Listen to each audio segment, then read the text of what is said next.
पुणे की धरती पर स्थित शनिवार वाड़ा केवल मराठा साम्राज्य की सत्ता का प्रतीक नहीं रहा, बल्कि प्रेम, राजनीति, ईर्ष्या और पीड़ा की अनगिनत कहानियों का साक्षी भी बना।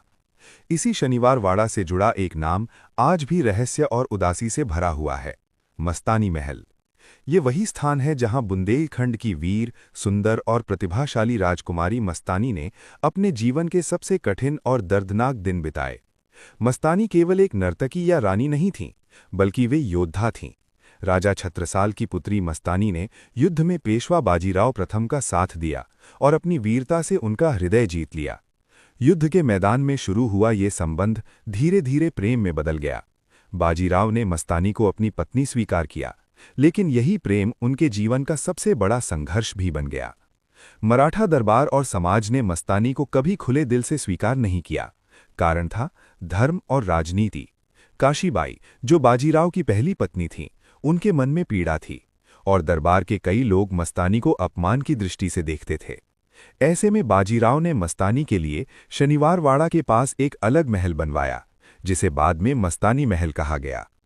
कहा जाता है कि ये महल बाहर से भले ही सुंदर था, लेकिन अंदर से मस्तानी के अकेलेपन और पीड़ा का गवाह बना। यहाँ रहते हुए मस्तानी अक्सर घंटों खिड़की से बाहर आकाश को निहारा करती थीं, मानो अपने प्रेम और सम्मान के लिए ईश्वर से उत्तर मांग रही हों। महल की दीवारों ने उनकी चुप सिसकियों को सुना और फर्श ने उनके आंसू महसूस किए। समय के साथ मस्तानी के प्रति विरोध और बढ़ता गया। बाजीराव जब युद्ध अभियानों पर जाते, तब मस्तानी इस महल में लगभग नजरबंद सी रहतीं। लोक कथाओं के अनुसार कुछ समय के लिए उन्हें कैद भी किया गया। इसी दौरान मस्तानी का स्वास्थ्य बिगड़ता चला गया। मानसिक पीड़ा ने उन्हें भीतर से तोड़ दिया। 1740 में बाजीराव की मृत्यु ने मस्तानी की दुनिया ही उजाड़ दी। कहा जाता है कि बाजीराव की मृत्यु का समाचार सुनते ही मस्तानी पूरी तरह टूट गईं।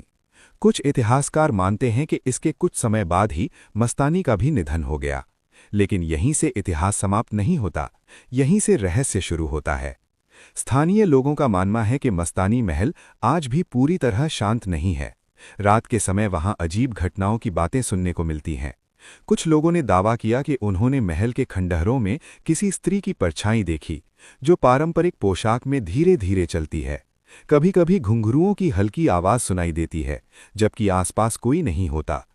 कुछ गार्ड और स्थानीय निवासी बताते हैं कि देर रात महल के पास अचानक ठंडी हवा चलने लगती है और वातावरण भारी सा महसूस होता है। ऐसा लगता है जैसे कोई अदृश्य उपस्थिति वहां मौजूद हो। कई लोग मानते हैं कि ये मस्तानी की आत्मा है, जो आज भी अपने प्रेम और सम्मान के लिए भटक रही हैं। हालांकि इतिहासकार इन बातों को लोक कथा और कल्पना मानते हैं, लेकिन ये भी स्वीकार करते हैं कि मस्तानी का जीवन अत्यंत दुखद और संघर्षपूर्ण था। शायद यही कारण है कि लोगों की भावनाएं इस स्थान से जुड़कर उसे रहस्यमय बना देती हैं। मस्तानी महल आज भले ही अपने मूल रूप में न बचा हो, लेकिन उसकी कहानी अमर हो गई है। ये महल केवल एक इमारत नहीं, बल्कि उस स्त्री का प्रतीक है जिसने प्रेम के लिए सत्ता, समाज और परंपराओं से टक्कर ली। ये उस दर्द की निशानी है जिसे शब्दों में पूरी तरह बयान नहीं किया जा सकता।